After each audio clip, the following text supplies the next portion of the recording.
um pouco antes. Eu acho justo começar às 5, né, para quem já estava aí há mais tempo. Primeiramente, boa tarde a todos. Meu nome é Thiago Amoras, eu sou analista da qualidade na Softex. E antes da gente começar nosso webinar, eu gostaria de fazer algumas considerações.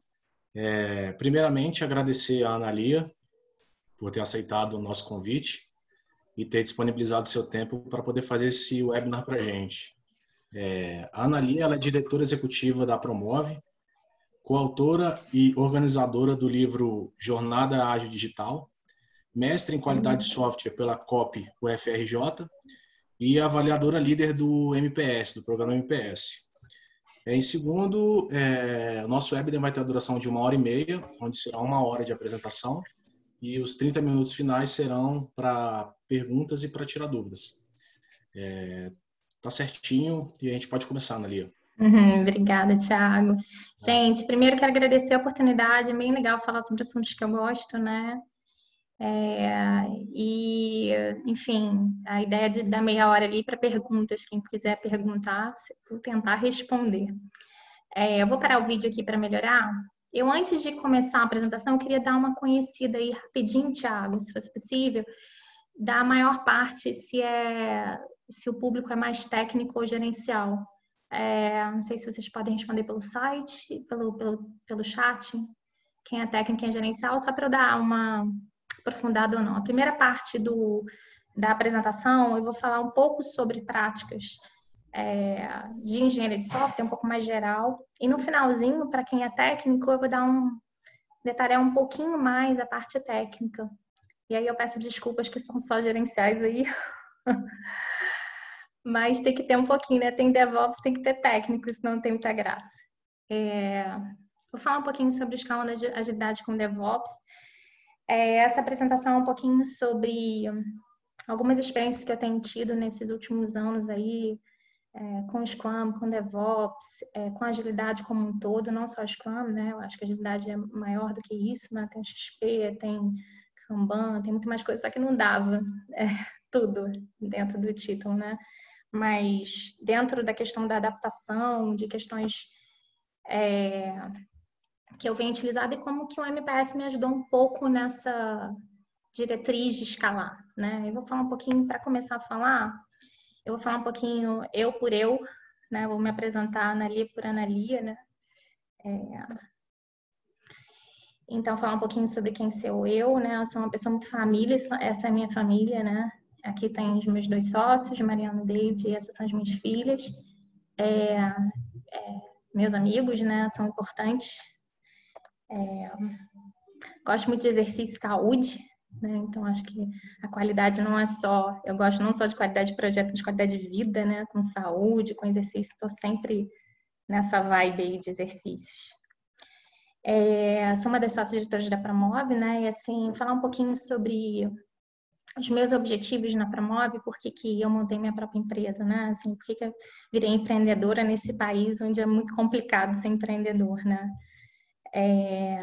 E é complicado ser empreendedor porque você vai atrás de um sonho e ao mesmo tempo é muito difícil ser pequena empresa aqui, né, no Brasil, né? Muitos impostos, muita complicação de legislação, etc. Na verdade, eu sempre me apaixonei pela qualidade. Acho que quem me conhece desde muito tempo, desde que eu era estagiária, sabe que eu sempre gostei muito de qualidade, né? Antigamente a gente não tinha essas ferramentas maravilhosas para nos apoiarem. Então a gente tinha muita questão da qualidade na unha ali, né? Da gente. Automação, me apaixonei cada vez mais por automação, porque trabalho repetitivo ninguém merece, né? A gente está cansado, a gente é ser humano. E trabalho repetitivo é muito complicado, então eu sempre penso assim, como automatizar esse trabalho? Quando eu faço muito copy-paste, quando é uma coisa que eu faço o tempo todo da mesma forma, eu já penso em automação. Acho que na Promove a gente tem meio essa cultura, né? O próprio Mariano tem essa questão de automação da nossa gestão da Promove, né? De melhorar continuamente. Vocês vão ver que pode ser que o webinar de 3 anos atrás ou 5 anos atrás comigo não tenha a mesma coisa do que hoje, graças a Deus. Eu mudo constantemente, estou sempre buscando novas coisas, inovações e melhorias, então, e sempre me dá um desespero que minha lista de melhoria está tão grande, sempre acho que não sei nada, enfim. E eu sempre tenho foco em diminuição de desperdício, coisas que não dão valor agregado. Então, esses anos todos eu vim buscando práticas onde tem um valor agregado. E aí eu falo tem valor agregado dentro de vários contextos, né? Então, em contextos de fábricas de software, em contextos de indústria, em contextos de vários níveis, na própria gestão da Promove. E aí falar um pouco da jornada colaborativa, que é uma paixão minha, né? Porque eu tenho esse propósito de vida, eu acho que todo mundo deveria ter, de colaborar. Não sei se vocês conhecem, mas vale muito a pena dar uma olhada. A gente tem livros colaborativos, como o próprio Thiago falou. A gente aprende muito. O Jornada DevOps foi o primeiro. E a gente tem a Jornada Ágil Digital, a gente tem agora a Jornada Produto, que vai ser lançada agora em maio. E uma das minhas paixões é colaboração, né? Então, você poder trocar ideias com as pessoas, acho que essa é a melhor forma de você aprender. E aí, eu gosto muito de aprendizado de pessoas e não é por nada não, mas esses livros aí são mais de 70 pessoas e eu tive muita sorte, porque algumas dessas pessoas viraram minhas melhores amigas, ou umas são as minhas amigas. E pessoas, eu acho que não tem como, assim, são 3 livros aí que já estão, esses 2 já estão à venda, e esse Jornada Ágil de Produto está lançando agora em março. Então, são pessoas que trabalham colaborativamente, escrevendo livros para todo mundo, ou seja, compartilhando conhecimento. Todo o dinheiro desses livros, ele é doado para instituições, então ajudar o próximo. Então, acho que casa com tudo que eu gosto. Bom, vou falar um pouco sobre o assunto, né? Depois desses 5 minutinhos aí, falando um pouco sobre mim, sobre o que eu gostaria de ser conhecida. A primeira mensagem que eu coloco mesmo de reflexão é que o melhor mesmo sempre é não escalar. É tão bom ser pequeno, né? Eu vejo muitas dores de startups que cresceram, startups que são compradas. Eu vivencio muitas dores, né? É muito mais fácil quando você está pequeno, é muito mais fácil errar, é muito mais fácil você se comunicar com a pessoa que está do seu lado, né? É muito mais fácil você criar comunicação e criar políticas, é muito mais fácil você entender o negócio, estavam todos juntos quando ele foi criado, né? Todos entendem, normalmente são sócios. Então, se você puder, não escale. Mas acontece de que números de clientes aumentam, as pessoas querem novos desafios, então as pessoas saem, né? Normalmente dá uma dor no coração quando as pessoas vão embora, mas elas têm outras opções e ainda bem que as pessoas crescem, né? Acho que um bom líder é aquele que desenvolve as pessoas para elas saírem mesmo, né? E aí o conhecimento de negócio se vai, a gente tem multas, né? Muitas vezes quando a gente começa a crescer, os clientes aumentam e clientes grandes começam a usar os nossos produtos e aí a gente começa com problemas de segurança. E qualidade hoje em dia não é mais opcional. Você tem muita tolerância quando o aplicativo é novo, quando você está conhecendo um determinado aplicativo, mas quando ele é importante, ou um produto é importante para a sua vida pessoal, você já não atura mais a qualidade, então você troca, né? Então, normalmente você troca de aplicativo. E a concorrência, né? Então, a gente precisa, de uma certa forma, estar ali. E trabalhos repetitivos, quando a gente está em pressão, são trabalhos que realmente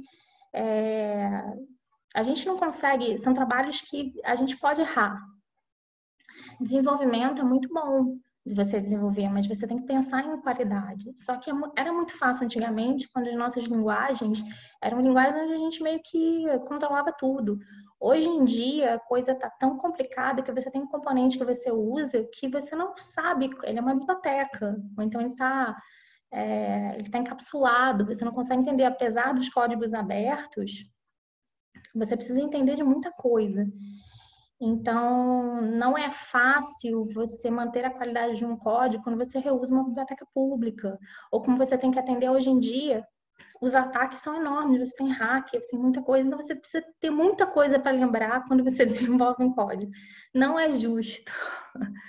É muita coisa que você tem que lembrar o pobre do desenvolvedor e o pobre do testador e pobre de todo mundo. E a gente tem que correr atrás do tempo, porque tem a questão do time to marketing, é lindo, é maravilhoso, mas tem muitas coisas que a gente precisa lembrar. Então, para isso, eu trouxe aqui um contexto, um conceito meio que o meu grupo lá do Jornada Ágil de Produto, que é do livro, a gente meio que trabalhou essa figura baseada na Essence, baseado em conceitos, de a gente ver assim, o que a gente precisa realmente escalar em qualquer organização.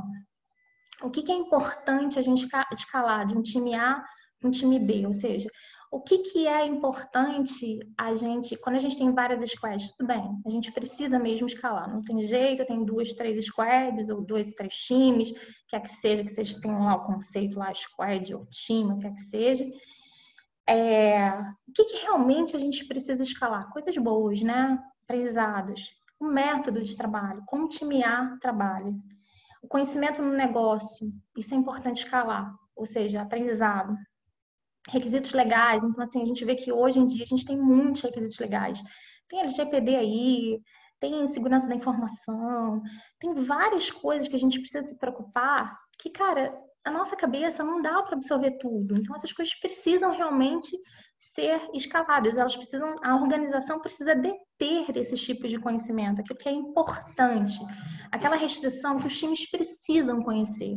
Porque se eles não conhecerem, vai ter um problema lá fora. Se depender de alguém lembrar disso, alguém pode conhecer, às vezes a pessoa entra na empresa e não conhece isso. Então, assim, esses dois tipos de conhecimento, que é o método de trabalho e o conhecimento do negócio, seja reconhecimento do produto ou de requisitos legais, enfim, quer que seja de restrições em que a empresa trabalha. Isso precisa ser compartilhado, isso precisa ser escalado. E como é que a gente faz isso? A primeira coisa que eu gosto de falar são de pessoas. Cara, as pessoas continuam fazendo a diferença no escalamento. Eu não vou explorar aqui a questão de pessoas, porque ela é, assim, algo de um outro webinar, outro aprofundamento, assim, vem trazer muita questão da prática de DevOps, assim.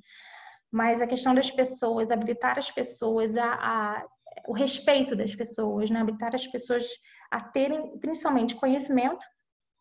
Então, as pessoas precisam ter conhecimento do que se é trabalhado, tanto no negócio como no método de trabalho, conhecimento técnico e soft skills, e segurança emocional, né? Essa questão da segurança, essa questão da pessoa se sentir bem respeitada é importantíssimo. Sem isso, esquece, volta. Se você não tem essa organização, volta, você não consegue fazer mais nada. Essa é a primeira coisa.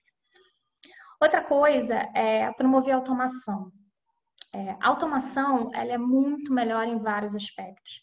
Primeiro, quando você fala de Lean, né, que eu vou falar um pouco depois, quando você constrói a qualidade junto da sua atividade, quando você não permite que coisas erradas ou problemas entrem no seu produto, no seu serviço que você está falando, é a melhor coisa. Então, você tem um robozinho, onde você construiu aquele robô, validou aquele robô, e ele roda, é como se fosse uma biblioteca homologada. A gente foi lá, homologou aquela biblioteca, ela está funcionando, todo mundo usa uma coisa que tem qualidade. Então, quando você promove a automação, você promove um aumento de qualidade e produtividade ao mesmo tempo. Quando eu falo de produtividade, não é algo pejorativo, diminui desperdício, né? Os trabalhos repetitivos são trabalhos chatos. São trabalhos que as pessoas erram muito mais vezes, isso é conhecido. Melhoria contínua. A questão da melhoria contínua é muito importante. Eu acho que, assim, quando eu falo que a melhoria contínua é um foco da minha vida, significa que nada que eu defini hoje, por exemplo, esse mapa mental que eu fiz hoje para mostrar para vocês, é um mapa mental. Ele está na internet e é meu uso para o dia a dia. Então, aquele mapa mental vai mudar. Daqui a um mês eu vou conhecer uma outra ferramenta, daqui a um mês eu vou conhecer uma outra prática.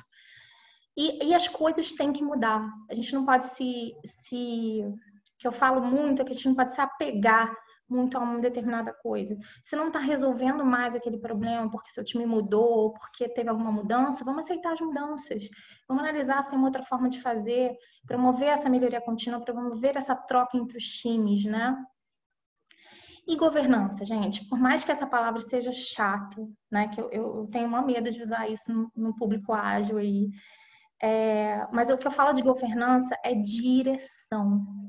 Então, a gente tem muitos webinars falando de OKR, de Customer Success, de Fit for Purpose, né? Muita gente esperando de que exista uma direção. Os times são autogerenciáveis, mas eles são autogerenciáveis em busca de uma determinada meta, um determinado propósito. Ao mesmo tempo que eu tenho esse propósito de vida que me faz trabalhar à noite para compartilhar conhecimento e conhecer pessoas, etc., os times, quando estão no dia a dia, eles precisam de uma direção. O que a empresa espera de mim? O que a gente precisa para poder chegar lá? Quem são os nossos clientes? O que a gente espera? Qual é o nosso foco, meta?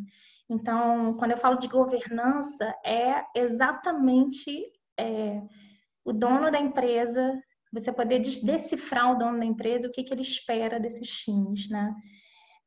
A gente conversa muito com o pessoal da jornada colaborativa, com o Muniz, enfim, com as meninas, que assim, sempre tem que ter alguém do voto de Minerva, que a gente fala, né? Alguma direção, porque senão você tem times indo para onde? Então, para escalar, se não tem governança, eu não consigo colocar com que os times andem para o mesmo caminho, pela mesma direção. E quando eu tenho vários times direcionando para vários caminhos, eu não tenho mais um objetivo comum, eu posso ter desperdício ao longo do caminho. Então, esses são o que seria a nossa interpretação, né, do que seria o escalamento, o que a gente precisaria escalar. Nesse momento, é um resuminho. E a organização, ela precisa muito de ter essa cultura, né? E existem várias ferramentas onde a gente vai trabalhar essa cultura de aprendizado, governança, melhoria, habilitando pessoas. O Management 3.0, ele trabalha isso muito bem, eu gosto muito do management. Existem modelos de feedback do management, existem onde trabalha isso, né? A própria LES trabalha muito a comunidade prática, né? Eu vou falar um pouquinho do LES lá mais frente, mas a questão das pessoas se envolverem, de você deixar que as pessoas melhorem. Eu gosto muito de falar, quando eu falo dessa figura, sobre a questão do fluxo, da teoria do fluxo, né? Você precisa ter folga no fluxo para que as pessoas melhorem, senão você acaba quebrando o fluxo, né? Você corta o fluxo e você não consegue manter esse time ou esse fluxo funcionando. Então, é muito importante você ter esse tipo de coisa. Eu não vou entrar no detalhe, existem outras... a ideia aqui é a gente detalhar ou aprofundar mais no DevOps, mas eu gosto de falar de que isso é importante no escalamento, não só o DevOps, tá? Por isso que tem escalas e tem sistema de gestão. Na verdade, tudo vem do Lean, né? Então, eu gosto muito de pegar a questão de forma enxuta. Então, tá bom, né, Lia? Tudo bem, decidi que eu vou crescer, decidi que eu realmente preciso disseminar o conhecimento de negócio, conhecimento dos produtos, eu preciso disseminar o conhecimento do modo de trabalho, eu preciso definir um modelo padrão, porque senão tem muita multa lá na frente, eu preciso atender algumas normas. Como é que eu faço de forma enxuta? Cara, a gente precisa ser enxuto, porque cada vez mais a gente precisa ser adaptável. Então, eu gosto de colocar esses 7 princípios de softwares enxutos, onde ele coloca. A gente precisa eliminar perdas, então a gente precisa conhecer de fim a fim o nosso ciclo. Então, isso é importantíssimo. Por isso que o DevOps eu gosto muito, porque ele é desenvolvimento e operação, então ele pega o ciclo inteiro. Então, acho que ele ajuda nessa questão do ciclo, de otimizar o todo, né?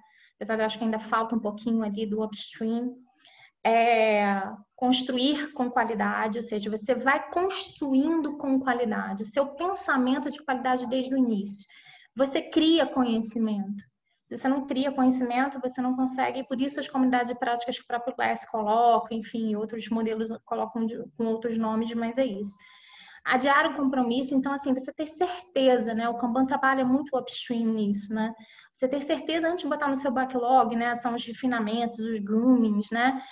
Você entender realmente o que você está querendo colocar para subir um MVP antes de você realmente começar a desenvolver. Então, trabalhar o que a gente chama de upstream. Entregar rapidamente, e assim, essa rapidez ela é dada com automação. E o que eu gosto muito é respeitar pessoas. Acho que a gente não tem nada que a gente possa fazer que não seja em grupo. Nada individual. Eu não faço nada na minha vida que é individual. Acho que assim, não conseguiria, né? Diante de tanto conhecimento que você precisa ter. Por que as squads existem? Porque senão, se a gente não tem E ninguém conhece tudo, gente. A gente troca ideia e o outro conhece mais um pouquinho que você. São equipes multidisciplinares. Então, a gente precisa respeitar que a pessoa do seu lado, ela pensa diferente e você tem como lidar com isso. Não existe mais o que a gente tinha, né? Eu sou mais velha e eu tenho... Então, assim, eu já desenvolvi sozinha. Hoje é impossível você desenvolver sozinha, né? Hoje, anos depois, alguns 20 anos depois, não é possível você desenvolver sozinha. E aí, o que é isso? Construir com qualidade e reduzir desperdícios. Quando eu faço uma atividade do tempo, normalmente, isso é metrificado, você leva 60% realizando a atividade e 40% consertando. Gente, como é que pode isso? Né? Algo até estranho. Então, tempos em tempos, a gente tem lá aquela atividade, por que a gente remove tanto defeito? Por que num ciclo, mesmo que seja de ágil ou que seja de DevOps, a gente tem tantos defeitos? Por que esse é a pior fase? Porque você tem 60% do trabalho, você poderia estar reduzindo 40% do tempo. As ferramentas, elas vêm para ajudar na remoção de defeitos em tempo de execução da atividade. É para isso que servem as ferramentas. Então, é para isso que na hora de você estar implantando uma ferramenta do DevOps, que a gente vai falar mais na frente, ela é para te auxiliar nessa redução de desperdícios em tempo de execução da atividade. Você está executando a atividade, o próprio software ele vai te ajudar e te guiar a como fazer isso de melhor forma. O Sonar é um exemplo disso. Bom, e por que a gente tem que usar o danado do DevOps?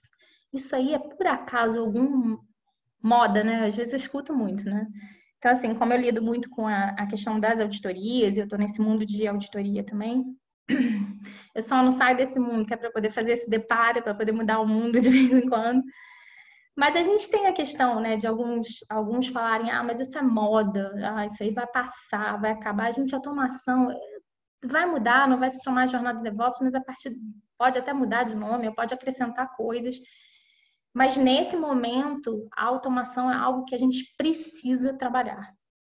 Então, assim, eu tomei o cuidado de adaptar um pouco, botar a questão de escalamento aqui, que está nesse... A jornada DevOps, ela inclui várias coisas, né? E aqui eu botei os 7 princípios ao longo, para a gente ver como que o DevOps, ele atende esses 7 princípios, né? Quando a gente fala da jornada DevOps, a gente fala que a gente aceita qualquer metodologia de gestão, seja Lean, seja Scrum. A própria definição de pronto, ela te ajuda na sua jornada, ela tem que ter definição na sua escalada, uma definição de pronto igual para todos os times, né? Então, se eu estou falando de uma definição de pronto de um mesmo produto, se eu tenho vários times trabalhando no mesmo produto, no mesmo backlog, se os 2 times têm a mesma definição de pronto, facilita a sua escalada, né? Sua integração, sua conversa, tem o mesmo método, né? O método de trabalho. O Kanban, eu sou uma das apaixonadas, também a gente tem um livro aí de jornada de Kanban, que estiver interessado, a gente está explorando, também gosto muito do Kanban. O próprio XP prega a gestão, cata a teoria das restrições e essa parte da jornada DevOps, ele pega muito a gestão, né? Não sei se vocês repararam aqui, mas esse lado aqui é da gestão e os nossos modelos mais comuns de escalada, como Safe, Scrum, que eu escrevi até errado, até que tem uma letra maiúscula no Safe, Scrum, Scale, Scrum dos Scrums, o Less, o Next, o DA agora do PMI, né? Eles fazem uma escalada de gestão, como fazer escalada de gestão, e alguns deles, como a gente vai ver um pouquinho mais na frente, alguns deles eles colocam automação de DevOps, tá? Ou automação, ou DevOps, ou qualidade, qualquer coisa nesse sentido. Isso faz com que a gente adie o compromisso o tempo todo. Esses softwares de escalamento, ou essas soluções, os frameworks, ou métodos, enfim, abordagens, eles fazem com que você trate o upstream, que você consiga otimizar o todo com retrospectivas, né, com melhoria contínua e entregar rapidamente. No próprio Kanban, quando você começa a olhar o teu fluxo, você começa a ver onde estão os desperdícios, onde estão os gargalos, como você consegue começar a definir os WIPs, né, que é Work in Progress. Você começa a pensar em como você pode trabalhar no fluxo para entregar rapidamente. Então, pensar no todo e otimizar. Óbvio que depende de como você usa essas ferramentas. Você mapeia todo o seu processo, você conhece todo o processo, tanto o upstream como o downstream. Mas eles permitem que você faça isso. A questão do Jornada DevOps tem alguns princípios, que é respeitar as pessoas. Ou seja, a gente tem cultura colaborativa, não adianta a gente brigar. A gente tem que, é o que eu falo, a gente pode discordar, mas a gente precisa entrar num consenso e respeitar o que o outro pensa, de forma objetiva, o máximo possível, né? Técnicas de facilitação, transparência, confiança no trabalho do outro, não tem jeito, isso precisa ser trabalhado. E aí entra no respeitar as pessoas. Quanto mais transparência, quanto mais as coisas estiverem transparentes no seu fluxo, ou nas suas políticas, ou nas suas regras de time, melhor. Vocês veem que isso tudo aqui é questão de gestão. Management 3.0, ele resolve muito isso. Aí vamos lá, vamos para o técnico. Jornada DevOps tem a questão de eliminar perda e construir com qualidade. Se você tiver uma revisão de código, uma programação em pares, ou seja, você está programando, você está fazendo revisão ao longo do seu desenvolvimento na programação em pares. Quando você faz uma revisão de código, ela pode ser automatizada, pode ser manual, você pode usar um sonar para isso, ou você pode ter seus critérios num checklist. Quando você faz uma gestão de mudança e uma segurança contínua, a gestão de mudança é sem o que a gente chama de burocracia, né? Vou falar um pouquinho, quem ficar no finalzinho, eu vou mostrar um mapa mental onde eu coloco como que a gente pode fazer de uma forma automatizada, mais automatizada possível com pull request. Como que o pipeline de implantação ele faz você eliminar a perda, porque na verdade o próprio desenvolvedor, quando ele comita, quando você configura um pipeline de implantação com automação de testes, aí tem vários níveis de automação de testes, que é unitário, funcional, enfim, de serviços, você já tem isso, você já roda isso. Então, se você tem um time onde você você elaborou testes automatizados, onde alguém fez com você, fez uma programação com pares, alguém olhou aqueles testes, você tem aqueles testes confiáveis e ele é executado na sua pipeline, você garante a integridade, a qualidade daquele código quando você está no final, porque você olha as várias vertentes, né? Você olha se o código tá compilando, se o código se as bibliotecas estão definidas, as dependências, né? Quando a gente fala se as dependências são atualizadas, ou a gente automatiza, a gente se usa de mocks, enfim. Toda essa parte de pipeline, ela garante que eu os construa. A todo momento eu estou verificando, tenho vários desenvolvedores que eu conheço que tem o Sonar instalado na máquina deles, eles vão lá, rodam o Sonar antes mesmo de comitar para trunk e para o ambiente de homologação. Então, essas coisas são importantes para a gente eliminar perda. Uma outra coisa importante para a gente eliminar perda é a questão do microserviço. A gente decidir a troca do monolítico para o microserviço, lógico que não são todos os casos, mas em alguns casos, APIs, utilização de APIs, para diminuir o meu pacote. Né? Você ter pacotes pequenos, para que seja possível você garantir a qualidade daquilo ali e a reutilização. Lembra, você tem uma coisa que já faz, vou dar um exemplo bem chulo, mas assim, bem tranquilo para vocês entenderem. Uma verificação de cartão de crédito lá no Serasa, ou de CPF lá no Serasa, você tem uma API que já faz isso, que ela já está segura, ela já está atualizada. Toda vez que alguém atualiza lá no Serasa, a nossa biblioteca, o nosso Maven, o que quer que seja a nossa ferramenta que a gente gerencia essa biblioteca de APIs, ela é atualizada, eu sei que eu compilei meu código com essa biblioteca atualizada, eu estou construindo com qualidade. Então, meu pipeline, ele tem que refletir a qualidade. Você definir uma infraestrutura como código é a melhor coisa do mundo, porque assim, quando você precisa de um ambiente, configurar um ambiente, você tem um ambiente todo para construir um ambiente, demora, né? As operações aí que sabem.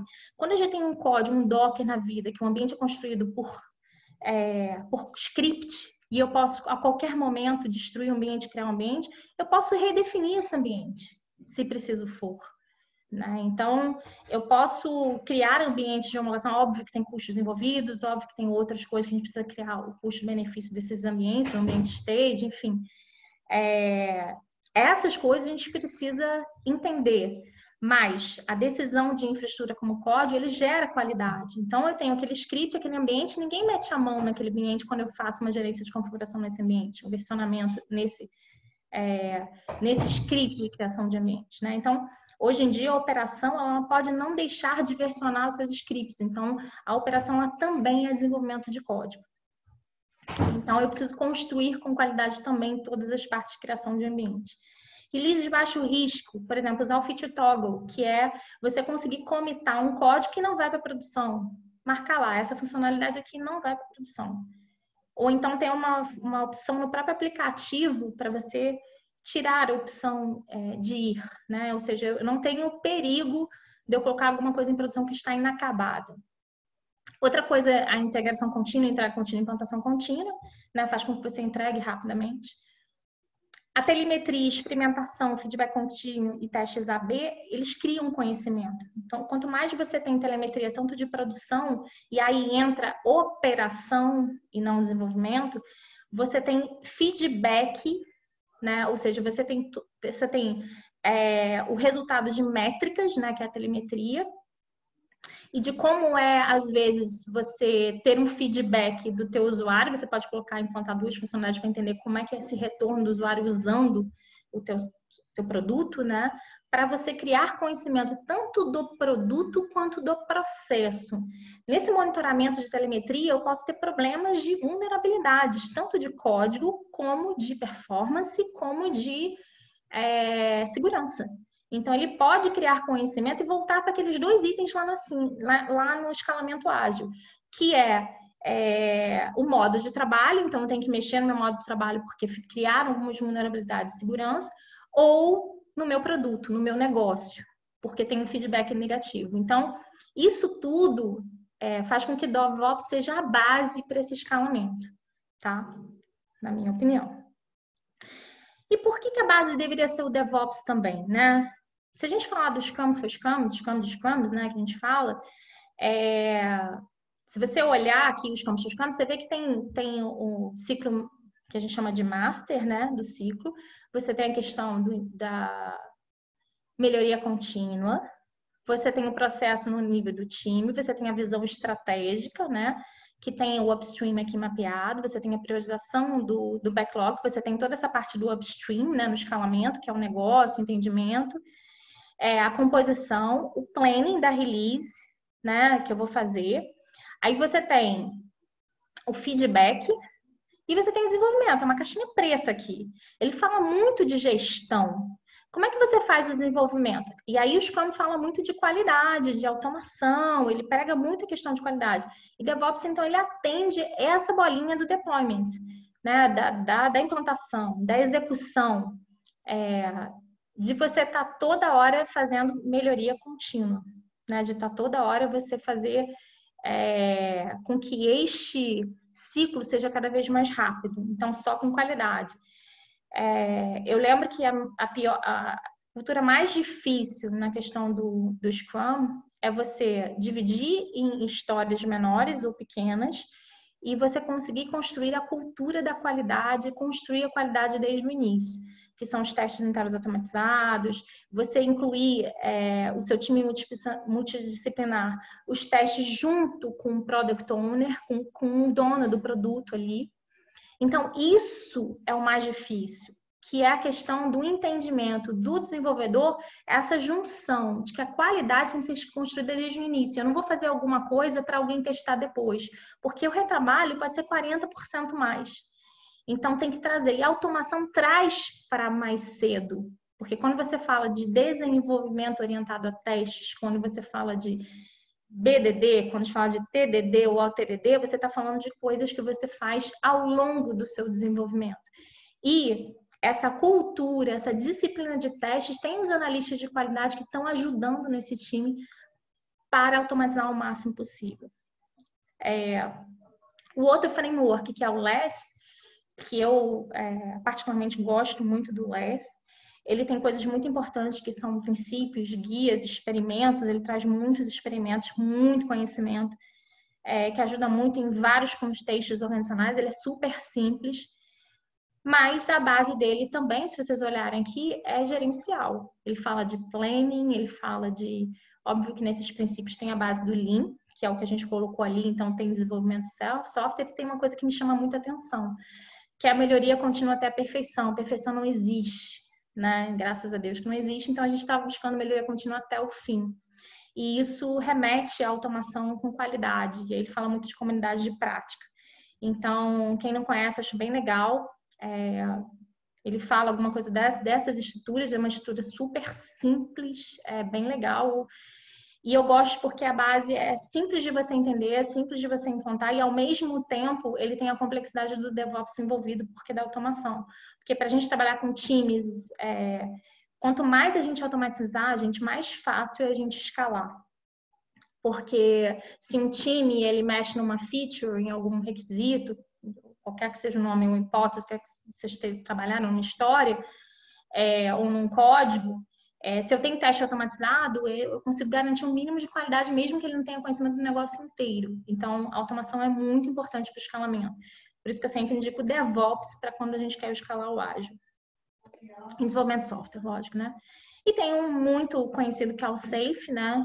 Que ele explicitamente coloca o DevOps aí como prática, são as políticas de DevOps, que é Continuous Integration, o pipeline, ele fala do delivery, da entrega, né? Ele fala da questão, ele cria muitos papéis, né? Então ele é robusto no sentido de papéis para empresas maiores, ele dá resposta para vários itens, funções organizacionais, então ele diz muito dos papéis, ele prescreve bem mais papéis do que os outros frameworks que a gente colocou aqui.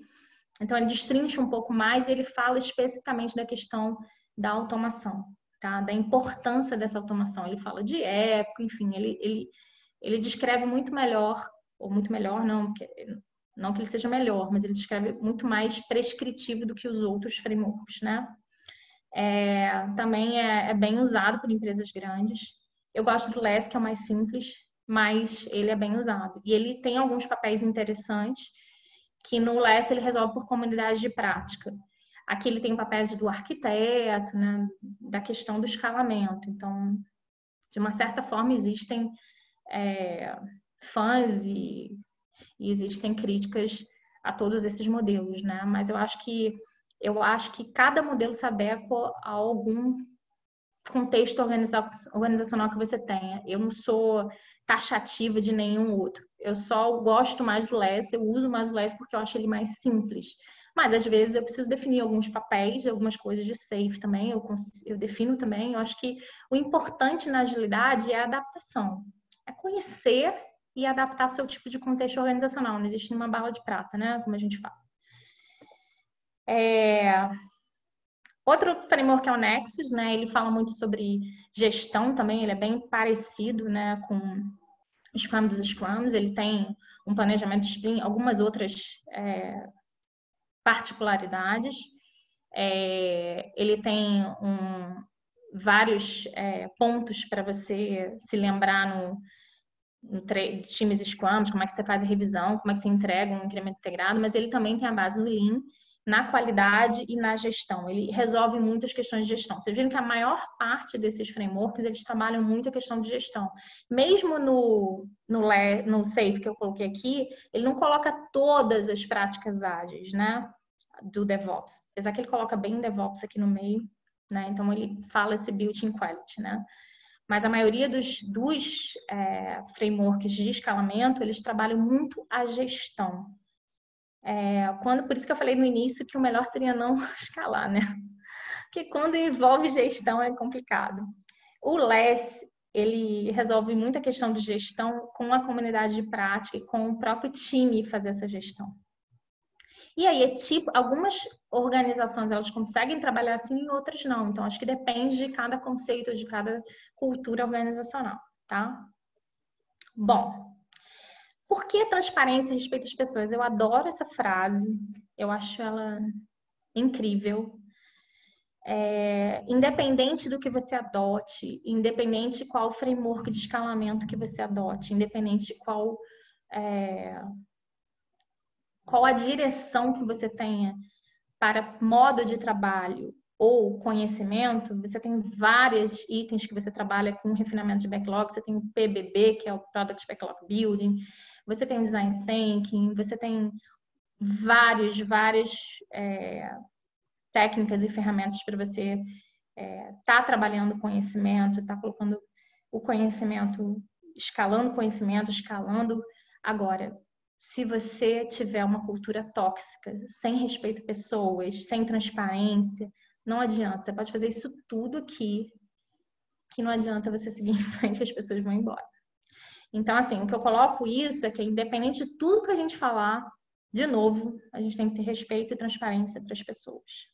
Bom, dito isso, aí eu falei tanto de DevOps, né?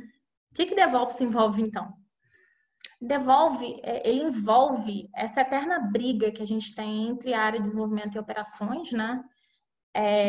Ou seja, operações você quer implantar o mais rápido possível e desenvolvimento, né? Quer implantar o mais rápido possível e operações que cara, mas se cair, se meu cliente reclamar, se der vulnerabilidade, se der algum problema, ferrou, né? Porque, na verdade, se o desenvolvedor não tiver toda aquela automação, toda a preocupação com qualidade desde o início, operações vai cair o quê? Quem é que fica sofrendo? É o chamado lá da operações, é incidente, é a porcaria toda, e o pobre de operações lá fica em desespero, né? Na hora que implanta algum produto ou algum projeto. Então, o que é o DevOps? Ele entra desde a comunicação até o monitoramento, então ele vai na operação, como eu coloquei lá na frente. Quando a gente está pensando em forma escalada, a gente tem esse modo de trabalho padrão, porque aí, na verdade, a gente cria uma governança em cima disso. A gente tem um modo de trabalho padrão, onde todos estão usando uma pipeline de implantação, onde todos estão usando alguns conceitos. E aí eu falo alguns conceitos, não necessariamente as mesmas ferramentas. Aí isso quem vai decidir é cada organização, ou as mesmas linguagens, até que eu posso ter linguagens distintas, mobile ou não mobile, enfim. A qualidade como prioridade e ao longo, eu acho que isso é importante.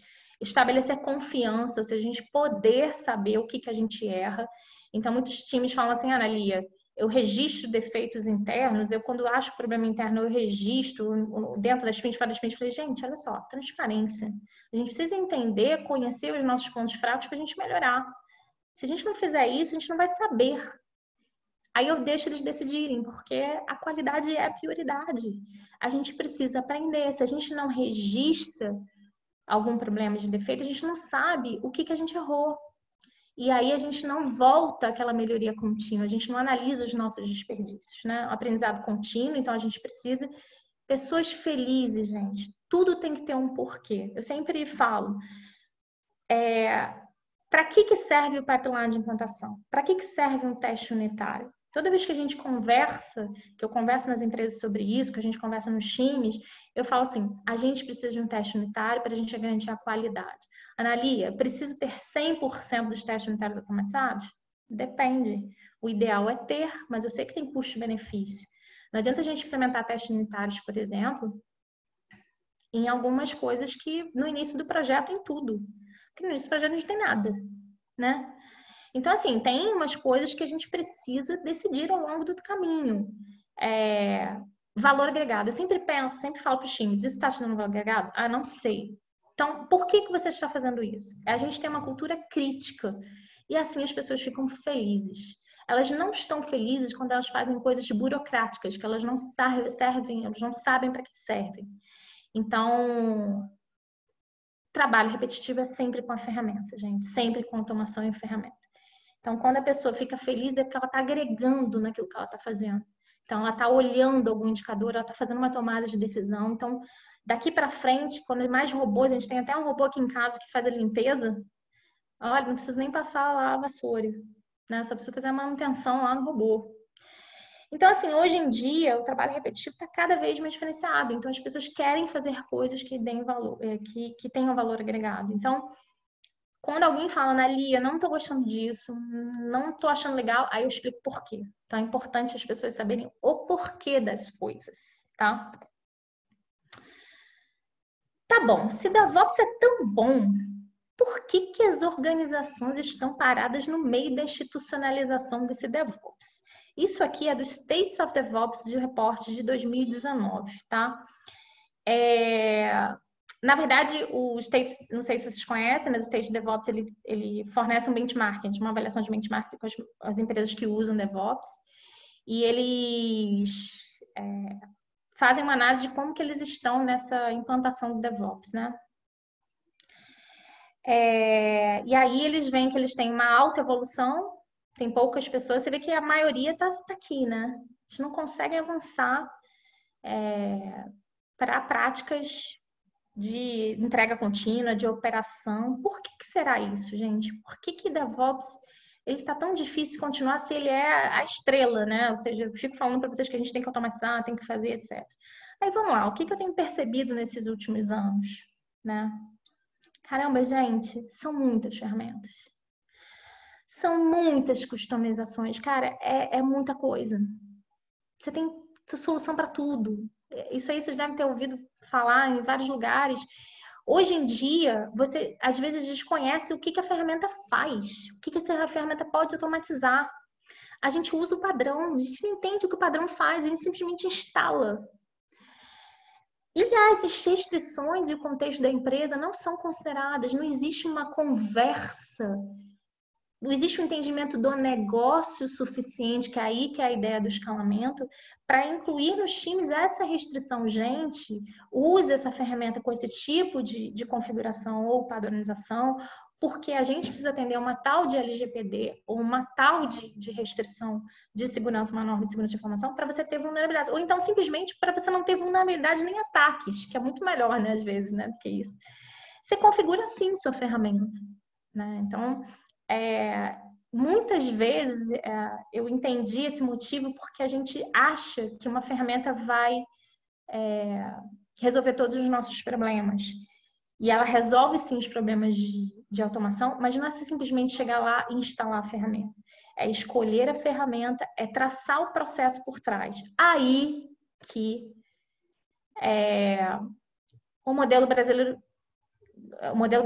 do MPS Software, eu tenho usado muitas práticas, né, de engenharia de software do modelo para fazer esse checklist. Se eu realmente tenho tudo antes de configurar uma ferramenta ou depois, se eu estou fazendo tudo que eu tinha que fazer, se eu vou esquecendo, eu vou usando ele como tipo um checklist. Eu não conto para nenhum dos meus times. Aí quem tiver aí já sabe o segredo aí. Eu não falo de MPS, porque se eu falar de modelo brasileiro, de norma, se eu falar de CMMI, se eu falar de uma coisa, todo mundo me tacar a cabeça e falar assim, gente, que loucura, burocracia. Gente, não vai. A gente precisa de um guia de como chegar até cá. Olha que lindo. Não é bonito? O desenho tá bonito, é lindo. Fácil de chegar lá, né? Então, por onde começa? Eu quero tanto essa visão, né? Todos queremos essa visão linda e maravilhosa, né? Bom, eu usei o MPS Software, normalmente eu uso para me guiar no que eu preciso fazer antes ou depois dessa instalação dessas ferramentas. Isso é um exemplo de configuração, gente, por favor, não vendo nenhuma dessas ferramentas, não sou... inclusive, algumas eu nem uso mais, mas não sou nada disso, não estou fazendo propaganda. Mas eu uso software para me guiar no que eu preciso definir ou fazer, ou CMMI de software, dev, né, que a gente fala, para guiar todos esses passos que eu preciso para ter aquela nossa querida, linda imagem de tudo automatizado, né? E o serviço para me guiar do que eu preciso fazer para cada um desses itens de operação. Em cima é dev, desenvolvimento, embaixo é operação, tá? Bom, falar um pouquinho do MPS, aqui a gente tem o CMMI, eu estou sem a figura do MPS ali, desculpa, mas eu posso passar para vocês depois, a gente passa para depois. O modelo brasileiro tem algumas práticas, né? Não sei se vocês conhecem o CMMI, algumas práticas de, por exemplo, de revisão por pares, que é a coordenação e revisão do DevOps, de verificação, que são testes, solução técnica, que tem muita cara de engenharia de software, né? Mas ele define alguns níveis, né? O que deveria estar no nível 1, de uma organização que já conhece a prática, no nível 2, no nível 3. Ah, tá. Nali, o que isso tem a ver com DevOps, né? Eu estou falando de DevOps, estou falando de norma de certificação. Bom, isso é um reporte do States of DevOps, né? Ele fala que esses são os passos para eu conseguir chegar a um self-service de DevOps, seria o estágio final do DevOps. Bom, o que eu percebi? Que eu preciso de métricas. Ó, esse stage 0, que é você fazer a fundação, digamos assim, do DevOps, você precisa fazer métricas, você precisa reusar, ter padrões, né? Você precisa garantir a qualidade. Você precisa estar fazendo a gerência de configuração, você precisa fazer com que os times contribuam para as melhorias, né? Você precisa reusar, você precisa mostrar como o time tem que trabalhar, tá? Então, você precisa definir esses patterns, esses padrões. E aí, esses itens ali estão nas áreas do MPS e do CMMI de garantia da qualidade. Estão lá. É tipo um checklist. Eles não dizem como fazer, mas eles dizem o que fazer. Então, eu uso como checklist. Eu vou mostrar aqui daqui a pouquinho como é que eu uso esse checklist. Aqui em cima, não sei se dá para ver que está meio branquinho aqui, mas tem as engenharias de produto. Tudo isso que é a questão de como que eu uso a gerência de configuração, como eu implanto, a implantação contínua, a integração contínua. A questão da normalização das políticas, né, da padronização, de como eu posso expandir isso. E os serviços me ajudam a fazer a questão da infraestrutura, de infraestrutura as a service ou infraestrutura como um serviço, a buildar isso como serviço. Então, eu meio que faço meio que step by step ali, vou dizendo, será que eu já fiz isso? Será que eu já fiz aquilo? Então, eu uso como um guia, como um checklist, tanto o CMMI como o MPS, que eles são compatíveis, tá? O modelo MPS é brasileiro. Aí vamos lá, uma outra visão também, para ajudar vocês. Uma outra visão aqui. Isso aqui são atividades do DevOps, né? Que eu preciso ter cultura e organização, como eu falei, build, deploy, eu tenho que trabalhar release, gestão de dados, teste e verificação, informação e relatório, né? Tem a ver com essas atividades de suporte do NPM que eu falei ali. Então, aí fez um paralelo com os níveis do MPS. O MPS tem níveis, como tem lá o CMMI que eu mostrei, do 0 ao 3, e aqui tem níveis, o nível C corresponde ao 3, né? E o A corresponde ao 5. Então, aqui diz, tipo, o que eu tenho que me preocupar de cada um. Aí, como é que eu fiz isso? Mais detalhadamente. Vamos fazer um exemplo prático e detalhado? Tem tempo aí, Thiago? Tem, né? Tem uns 10 minutinhos para explorar um pouco essa parte do objetivo da primeira maneira. Alguém conhece essa questão do DevOps? Estranho não ter essa interação com todo mundo. Falar sozinho é muito ruim. Vamos falar um pouquinho sobre integração, entrega e implantação contínua. Como é que eu consigo ver o que falta, o que eu tenho que lembrar para fazer a integração, entrega e implantação contínua?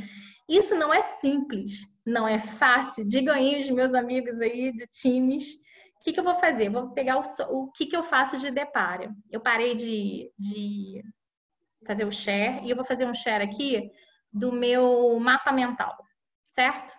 Todos estão vendo? Thiago, você consegue só me confirmar se está todo mundo vendo? Para continuar? Aqui tá tudo ok, Analia.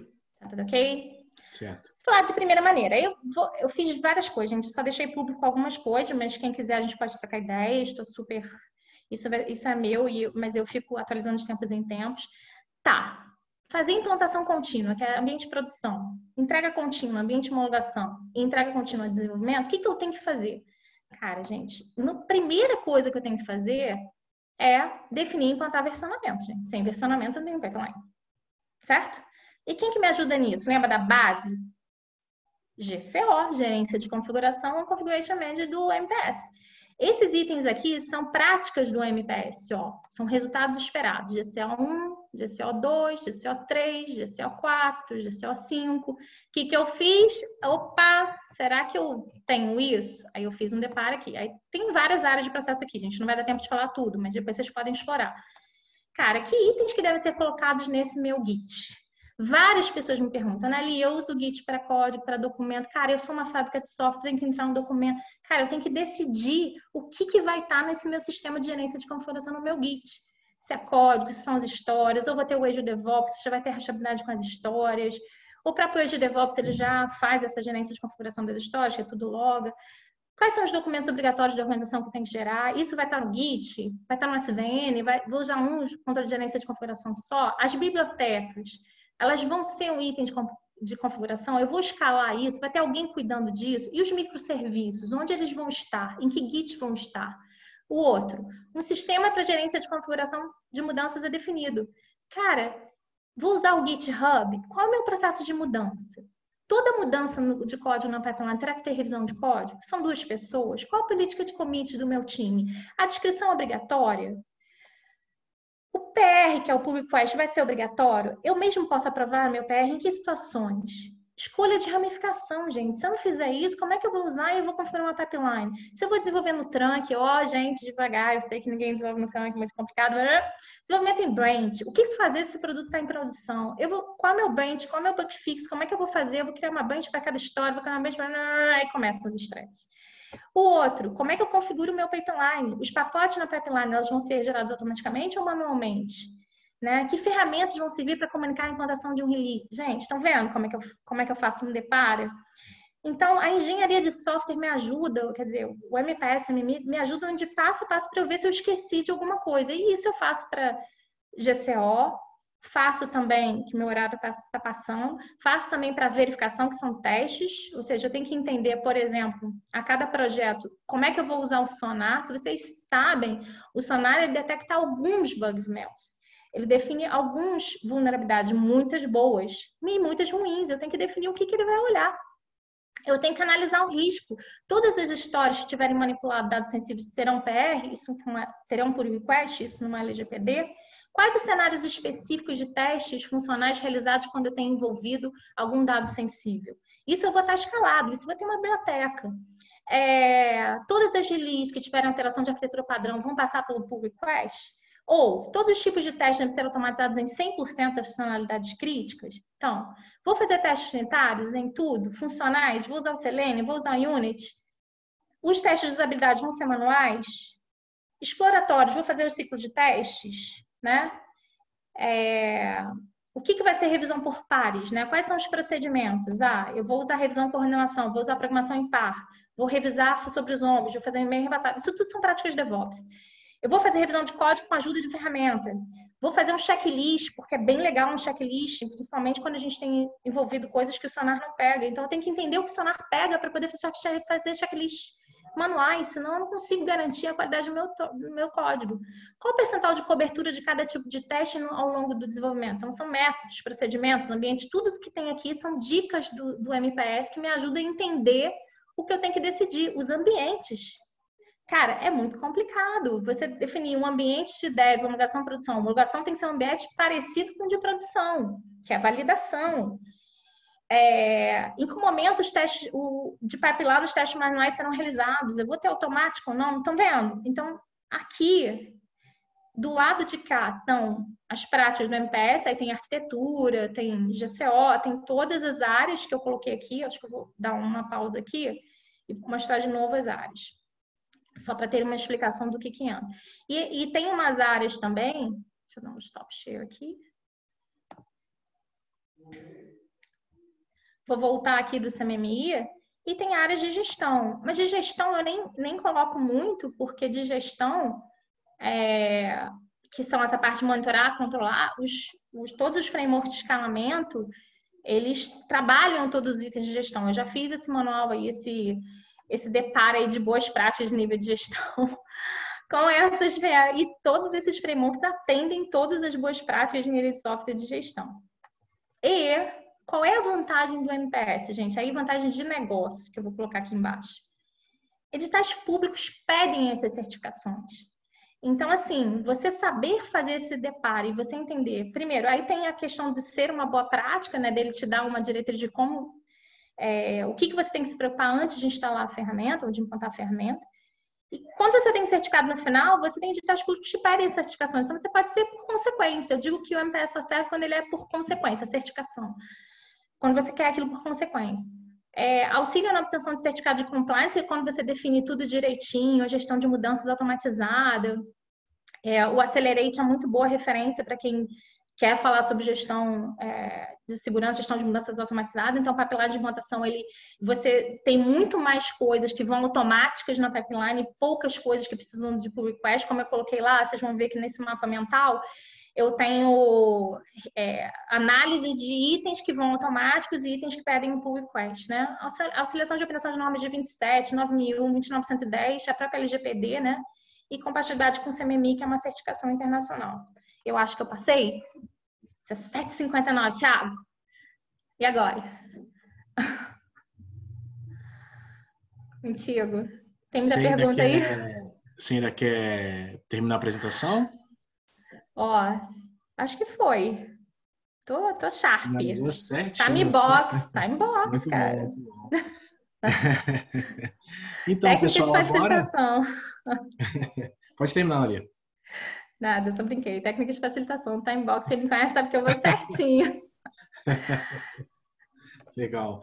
Pessoal, a gente vai ter agora esses 30 minutinhos que faltam para dúvidas, perguntas. Vocês podem mandar aqui no chat, que eu estou acompanhando as perguntas e eu Ligar vou meu fazendo vídeo elas aqui, de acordo, pra eu te de ver, acordo que com a senão eu ordem não de chegada. consigo. Deixa eu te ver, Thiago, senão eu fico sozinha sem responder. Aí vocês podem fazer a pergunta no chat aí, que eu estou fazendo a anotação deles e vou passar para a Analia.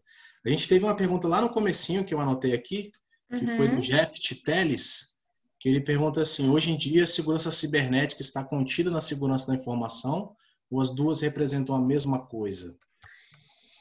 Então, diferença de segurança de informação e segurança cibernética. Na verdade, você pode ter segurança de informação sem segurança cibernética, mas não pode ter segurança cibernética sem segurança da informação.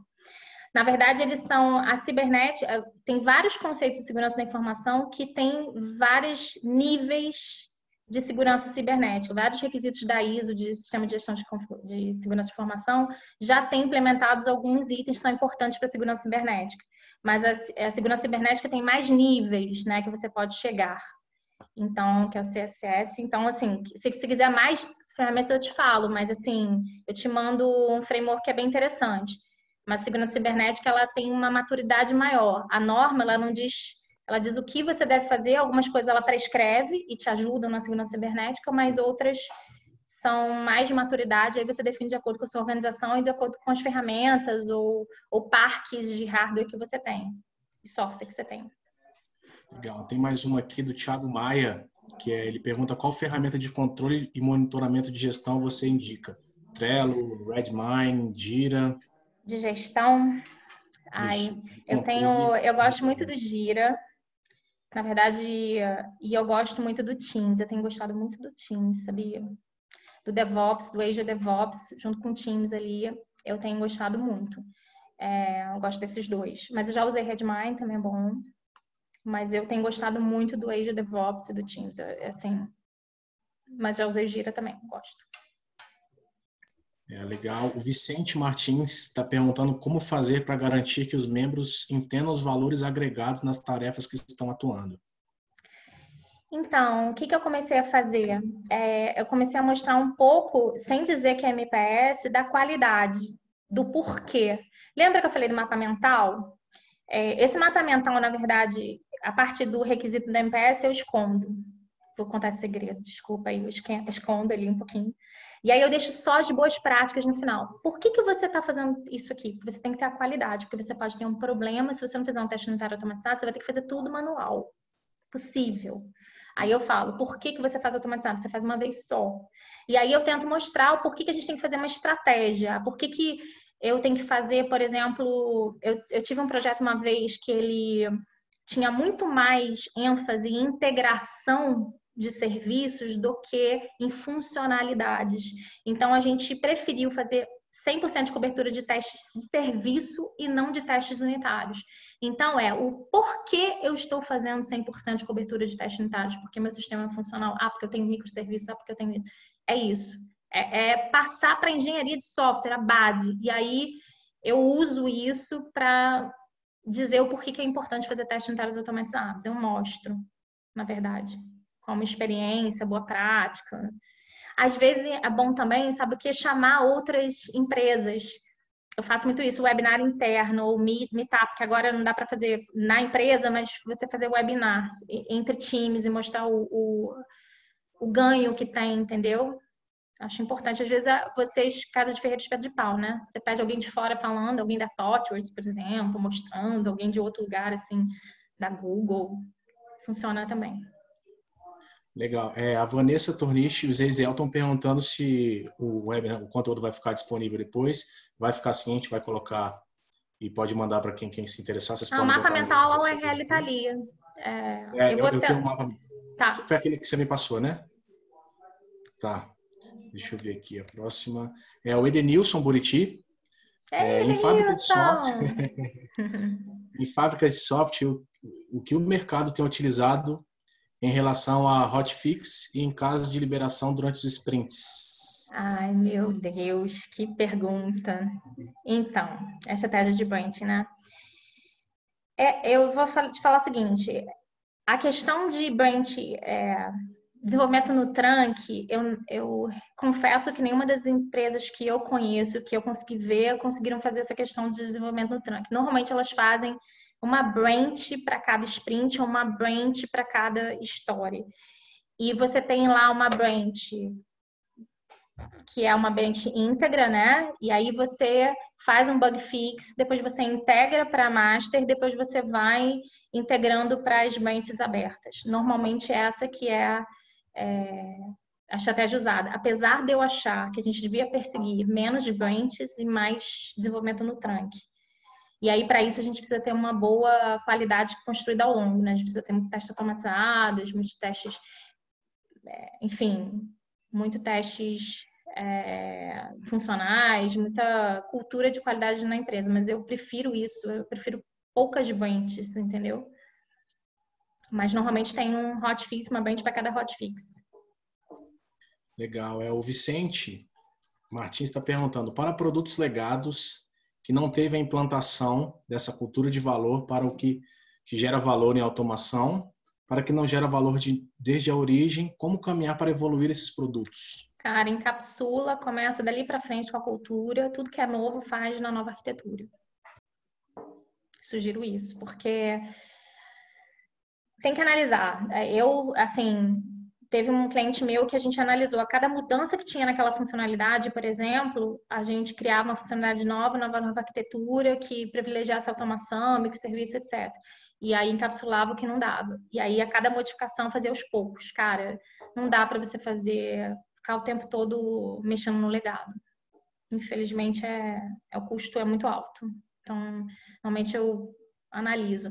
A não ser que vocês definam, por exemplo, o core. Teve uma empresa minha que fez só do core, essa mudança arquitetural. Só daquilo que tinha mais manutenções, também uma forma.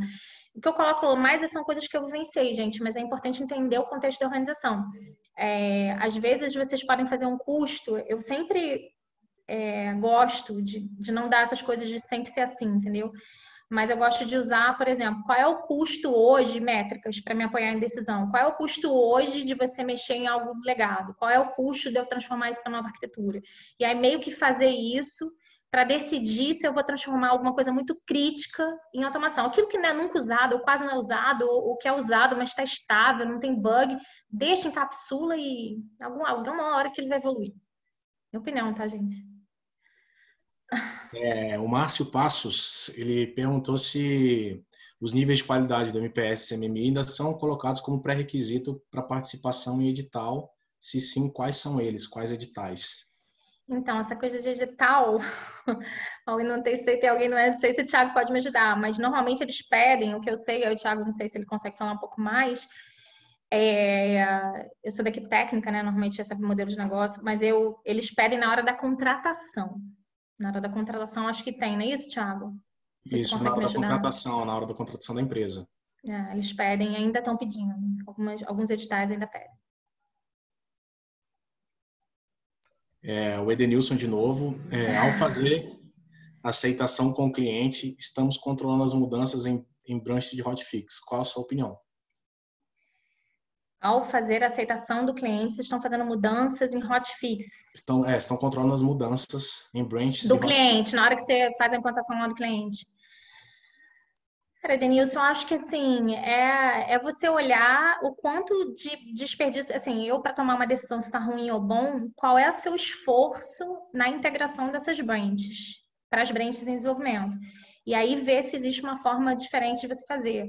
A maior parte dos meus clientes usam também, tipo, uma branch de hotfix também, quando já está em produção, né? Quando não está em produção é mais fácil, né? Enfim, eu sugeria que você baseasse se precisa mudar ou não no tempo que você leva para fazer a integração daquela mudança, né? Daquele hotfix ali. Mas a maioria normalmente é a prática mais comum. O Felipe Macedo está querendo saber quais são as soluções mais elegantes para monitoramento de performance de ambiente. Se eu falar da Ana3 aqui. Cara, tem elegantes, né? Assim, monitoração de ambiente. Minha área principal não é infraestrutura, tá? Mas assim, eu tenho trabalhado muito com questão de monitoração de infraestrutura, que são as métricas de infra, né? Que são estabilidade, vulnerabilidades, ataques. A solução Dynatrace, ela é boa, tá? O RM Manager também. Algumas pessoas têm usado. E ela é uma solução bem legal para isso. Não vendo, também não sou, mas eu gosto delas. São pagas, né? São caras, mas são as que eu mais uso. Não sei se tem alguém de infra que conhece alguma solução free que possa me ajudar, mas elas têm ajudado muito. A Marta Rost está querendo saber onde é que está o URL do mapa mental. Ah, tá. Thiago tem ele. Mas eu tô evoluindo sempre, gente, então... Depois Aliás, eu vou a parte disponibilizar pública não tá com tudo. Eu me comprometo a publicar a parte pública até o final da semana para vocês. Isso, Mas está que seria sempre em evolução. a próxima pergunta do Márcio era justamente essa, se o PPT apresentado ia ser compartilhado, podia ser compartilhado. Sempre. Compartilhar conhecimento é uma propósito de vida. Aprender e compartilhar conhecimento. Lembrando que essa versão é uma, daqui a um mês pode ser que tenha mais coisa ali. Tá tendo bastante pergunta aqui. É o Laércio Oliveira. Quer saber que caminho você recomenda para quem deseja implementar testes automatizados em projetos legados? Cara, projetos legados é um problema, gente. Então, foi o que eu falei antes um pouquinho. Eu separaria e analisaria o que é crítico, o que tem muita manutenção. Aí, isso sim, eu automatizaria. E aquilo que está mais estável, não tem problema, deixa ali, encapsula, chama, cria uma biblioteca, deixa quieto. Porque realmente é muito custo-benefício. Eu penso porque eu sei que tem custo isso, né? Então, eu sempre priorizo dessa forma. Eu sei que o ideal é que tudo seja automatizado, DevOps fala, tudo é lindo, mas é lindo e maravilhoso, mas na hora que você define, tem que priorizar. Faça aos poucos e comece pelos críticos. O Jeff Teles perguntou se o que foi demonstrado hoje através dos slides são alguma implementação necessária para a implementação do nível G do MPS. Não, tadinho, não. Nível G do MPS é só gestão. O que eu tô falando é quando é escalamento. Escalamento, quando a gente fala de escalamento, a gente está no nível E do MPS, né? Não sei se você conhece os níveis. Pena que eu não tô com os níveis aqui, eu vou passar. Mas o nível E é quando você já está escalando, você tem um processo padrão entre times, rodando. Nível G, ainda tô fazendo scrum em cada time, ainda não escalei, não. Deu para entender? Ainda tô ali no time ainda. O Valdemar Júnior, qual seria a melhor estratégia para versionamento de bancos? Digo como manter ciclos de integração e manter a integridade de um banco de dados entre os stages, né? Recomenda alguma ferramenta? Então, o JMeter, ele consegue usar isso, né, para gerenciamento de bancos. Eu já usei muito pouco, mas o JMeter, e é um complicador mesmo. O que eu sugiro sempre,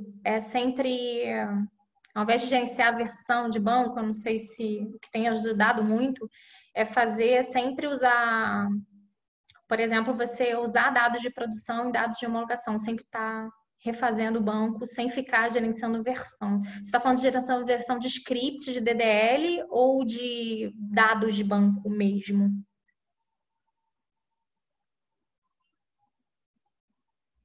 Deixa eu ver se ele responde aqui essa sua pergunta. Ah, tá. Então, você pode usar o JMeter e, assim, para mim, eu vou te dar uma dica. Quando a gente está falando de escalamento e quando a gente está falando de DevOps, o melhor possível é você usar um banco de dados onde você não tenha campos. Quando você faz a primeira versão, ela tem um banco de dados evolutivo, né? Então, o que eu tenho usado muito é a gente diminuir a complexidade do banco de dados, da estrutura. Então, quando eu tiver que criar uma nova coluna, deixar o meu banco de dados com o mínimo de restrições possíveis, entendeu? Para que quando eu criar uma nova coluna, precise de eu crio uma coluna sempre opcional para que se eu precisar fazer uma release, um rollback, seja tranquilo eu fazer com aquela versão do banco de dados que está. Então, a ideia mesmo é você trabalhar nas regras, porque hoje em dia o banco de dados não precisa ter todas aquelas restrições que hoje tem, você pode trabalhar isso na camada de dados. Então, se você trabalhar com menos restrições no banco e mais nas aplicações, você consegue não ter que ficar gerenciando tanto essa versão de DDL com essa versão de banco. Eu prefiro isso, tá? Mas, ó, Liquibase, legal.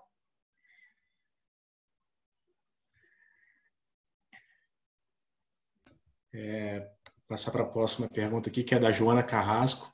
Ah, Joaninha! O que você tem feito nas organizações para que as pessoas queiram usar DevOps? Uma mudança cultural. Então, fazendo, Joaninha, a conscientização da engenharia de software por trás do DevOps, que não é só ferramenta, é cultura. Mostrar o valor da visibilidade, da transparência. Incomoda muitas vezes a transparência incomoda para mim, porque deixa visível de que a gente tem que aprender, mas eu acho que se a gente não tiver que aprender nessa vida, vamos sair dessa vida, né? Então, eu acho que é sabe o que eu acho que mais faz com que as pessoas abracem o DevOps? É que você não está sozinho, você está junto, todo mundo tem uma coisa a melhorar. Então, quando você dá visibilidade, você começa a perceber de que não só você tem alguns problemas, o outro também tem outros, você tem outros e vocês estão juntos.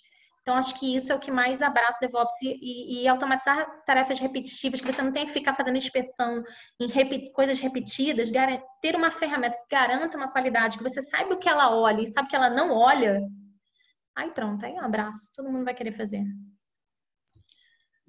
O Paulino Wagner. Paulino! Ele quer saber como apresentar o ROI do DevOps para os CEOs das organizações. Eu tenho vários ROIs desse próprio reporte aí. Eu não trouxe, né? Eu não sou muito de negócio, Paulinho. Eu confesso, eu vou pegar umas coisas de ROI para vocês e passo para o Thiago. O Thiago passa para todo mundo. Você consegue, Thiago? Passar para todo mundo? Você inscreveu? Consigo, eu passo para todos os participantes. Tá, eu mando para você, eu prometo.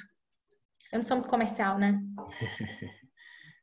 O André Barbosa, ele quer saber se em desenvolvimento de front e de back-end para desenvolvedores full stack, o que devo versionar ambos juntos? Desculpa. Cara, isso é uma... Que pergunta, cara. Isso é uma pergunta que todos os times têm. Eu acho que tem que direcionar separado. Assim, mas, cara, analisa. Eu odeio falar essas perguntas de sim ou não. Analisa a sua situação. São times separados? Como é que é? Como é que é isso? Como é que é a manipulação? Eu preciso saber muito mais coisa para te dizer. Eu posso dizer uma estatística, né? A maior parte armazena separadamente. Mas, assim, não sei. Depende do teu contexto, do teu time, como é que vocês trabalham. São equipes de front-end. Na sua squad tem front-end e back-end, como é que você faz? Como é que é o nível de manutenções que vocês têm? Então, por exemplo, imagina que se minha quebra de tarefas eu faço a tela, meu time, um faz a tela, o outro faz o serviço. Aí é uma coisa. Um faz a tela e o serviço é outra, entendeu? Eu preciso entender o contexto só para... Mas assim, você entendeu mais ou menos? Tem que analisar a situação, o porquê. Você lembra quando eu falei do porquê? É importante a gente, quando falar, a coisa do sempre ser assim, não, tem que analisar o porquê que eu preciso separar a gerência de configuração ou o versionamento de um front-end e back-end. Porque se eu tiver alguém usando, né, teoricamente, se duas pessoas estiverem usando o mesmo arquivo, posso ter problema de integração. Então a gente precisa saber o porquê. E aí, com isso, eu posso tomar a decisão de separar ou não, entendeu? Analia, muita gente parabenizando você pela apresentação, o webinar no geral. Eu acho que é isso. Ninguém mais tem perguntas, algumas dúvidas? É tranquilo, então. Deixa eu ver se alguém vai mandar mais alguma coisa. Gente, muito obrigada. Muito bom falar. Mais uma vez, obrigado, Analia, pelo tempo, pelo webinar maravilhoso aí. Ei, Rafael! Legal, gente, legal. Assim, eu assim, gosto de compartilhar. Eu acho que assim, tudo é uma questão de aprendizado e eu tô sempre aprendendo. Então, se quiserem ficar acessando esse mapa mental, provavelmente ele vai mudar diariamente. E se vocês quiserem contribuir também, eu vou deixar público, porque acho que todo mundo que contribui também ajuda. todo mundo. E só respondendo algumas perguntas aqui do pessoal, a gente depois vai enviar o material que a Analia vai passar para a gente, para todos os participantes, e vamos tentar também disponibilizar a gravação para quem não pegou no começo, poder fazer esse acompanhamento aí. Tá certo? Se eu puder ajudar, vocês podem mandar um e-mail, trabalho colaborativo, propósito, colaboração, aprendizado comigo mesmo, tá bom? Podem contar comigo. Tchau, pessoal. Obrigado. Tchau, gente. Obrigadão. Até mais.